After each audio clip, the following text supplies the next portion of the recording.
இன்னைக்கு 38வது IPL match நிச்சயமா ஜெயிச்சே ஆகணும் அப்படின்னு மும்பை இந்தியன்ஸ் அணிக்கு எதிராக நம்ம சிஎஸ்கே அணி விளையாண்டிருந்த ஆட்டத்தில் யாருமே எதிர்பார்க்காத விதமாக அதிர்ச்சி தரும் தோல்வியை நம்ம சிஎஸ்கே அணி தழுவியிருக்காங்க.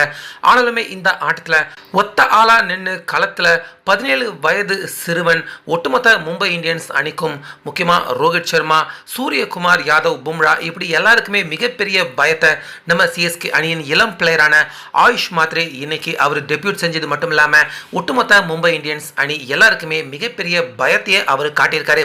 ஸோ 17 வயது சிறுவன் அப்படி என்ன இந்த மேட்ச்ல மும்பை இந்தியன்ஸ் அணிக்கு பயத்தை காட்டியிருக்காரு அப்படின்னு உங்க எல்லாருக்குமே தோணலாம். அந்த வகையில் ஆரம்பத்திலேயே நம்ம எம்எஸ் தோனி பார்த்தீங்கன்னா இன்னைக்கு அவர் டாஸ் இழந்துட்டாரு.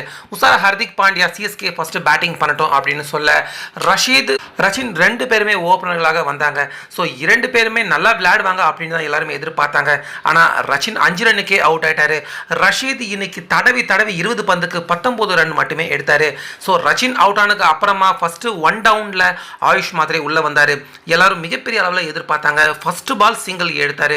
அதுக்கப்புறமா இரண்டாவது பால் 4, மூன்றாவது பால் 6, நான்காவது பாலும் 6 அப்படின்னு சர்னு ராக்கெட் மாதிரி இன்னைக்கு அசால்ட்டா இந்த 17 வயது சிறுவன் ஆயுஷ் மாத்ரே அவர் சிக்ஸர்களை பறக்க விட்டாரு. ஸோ இவரை பார்க்குறப்ப, இந்த சின்ன பையனை பார்க்குறப்ப இவனை பார்த்தாவது சிஎஸ்கே அணியின் சீனியர் பிளேயர்கள் எல்லாருமே கற்றுக்கங்கடா, அவனால் அடிக்க முடியுது, உங்களால் ஏன்டா அடிக்க முடியல அப்படின்னு தான் ஒரு நிமிடம் ஆயுஷ் மாத்ரே அவருடைய பேட்டிங்கை பார்த்த நம்ம எல்லாருக்குமே இன்னைக்கு தோணுச்சு. 15 பந்துக்கு 32 ரன்கள் அடிச்சிருந்தப்ப சிக்ஸர் லைனில் மிச்சல் சாண்ட்னர் கேட்ச் பிடிக்க ஆயுஷ் மாத்ரே அவுட் ஆகி வெளியேறினார். ஸோ பவுண்டரி லைனில் உட்காந்துட்டு இருந்த ரோஹித் சர்மா அவரே பார்த்தீங்கன்னா கை தட்டி ஆயுஷ் மாத்ரே அவருக்கு வாழ்த்து தெரிவித்தார். அதே போல் சூரியகுமார் யாதவ் அவரும் ஓடி வந்து முதுகில் தட்டி கொடுத்து சேர் பண்ணார் ஆயுஷ் மாத்ரே அவருக்கு. ஸோ அதுக்கப்புறமா தொடர்ந்து பேட்டிங் பண்ண நம்ம சிஎஸ்கே சிவம் தூபே ஒரு மாதிரி தடவி அதுக்கப்புறமா ராக்கெட் ஸ்பீடில் பேட்டிங் பண்ணி 50 ரன் அடிச்சு அவுட் ஆயிட்டாரு.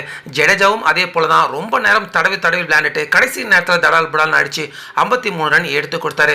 ஸோ ஓவராலாக பார்த்தா 200 கண்டிப்பாக எடுத்துருக்கணும் சிஎஸ்கே.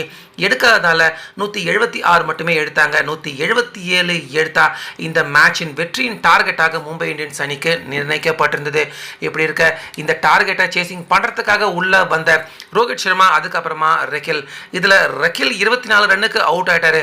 ஆனால் அதுக்கப்புறமா இந்த தொடர்லையே மோசமாக விளையாண்டுகிட்டு இருந்த ரோஹித் சர்மா இன்னைக்கு தான் அவர் திடீர்னு சிஎஸ்கே அணிக்கு எதிராக தான் அவர் ஃபார்முக்கு வரணுமா அப்படின்னு நம்ம எல்லாருமே வருத்தப்படுற மாதிரி தான் ரோஹித் சர்மா ஃபார்முக்கு வந்து அவர் ஒரு 76 ரன் அடிக்க, மறுமுனையில் சூரியகுமார் யாதவ் 30 பந்துக்கு 68 ரன் எடுக்க, கடைசி வரைக்கும் இவங்க இரண்டு பேரையுமே யாராலையுமே அவுட் பண்ண முடியல.